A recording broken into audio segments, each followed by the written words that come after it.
Alright. I'll jump on board the copper train. Or, am I already on it?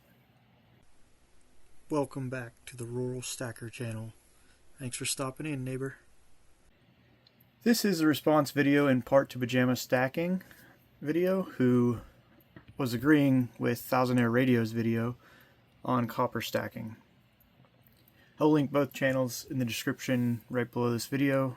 Be sure to go over and check out their channels, watch their videos, and see what their take is. That way you'll have reference to this video. It'll make a little bit more sense.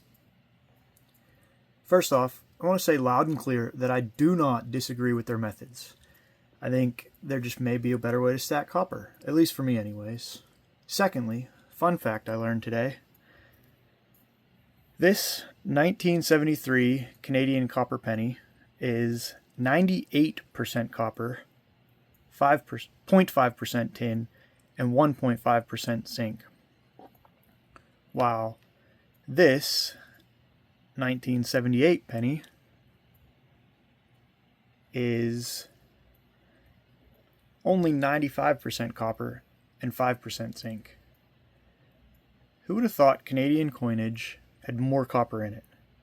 Anyway, back to the point of the video. So we have to jump back to a time around 2012 when a young rural stacker was going to night school. I was going to a trade school to be an electrician after work. While I was training to be an electrician, and after I became an electrician, I accumulated a lot of copper wire.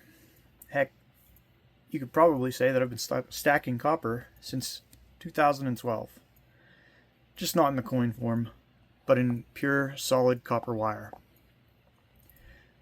I have bins full of scrap pieces, a different stack of pieces, just long enough to not be considered scrap, but too long, not long enough to take to a job to use up. They're what I call my hopeful pieces, the pieces that I hope to and plan to eventually use. It might just come in handy for a short run of copper that is so short you don't want to bust out a whole new roll for. I also got a couple spools of stranded individual 12 gauge wire, a couple 1,000-foot of that, and I also have a 1,000-foot roll of 12-2 wire. That wire is pretty commonly used in residential electricity, and I have a ton of other types of scrap copper wire as well. I just accumulated it over the years of doing electricity on the side. So a quick Google search tells me that there's approximately 1,156 troy ounces of copper in a 1,000-foot roll of 12-2 wire. That's including the bare wire and the two insulated conductors.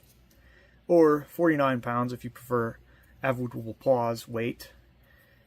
Yep, I said it. I got all fancy. Probably didn't say it right, but you'll correct me in the comments. Anyway, with all that being said, copper is pretty heavy, and to stack it means you're going to need to get a big table. What, you thought I was going to set that spool down on my table? Not a chance, buddy. And I think if you're going to stack copper, I would prefer to stack it in a usable form like wire. Copper has a bit of a premium to it. Doesn't even use troy ounces, uses the avoirdupois measurements. So, for me, it doesn't make sense to stacking in coins and bars.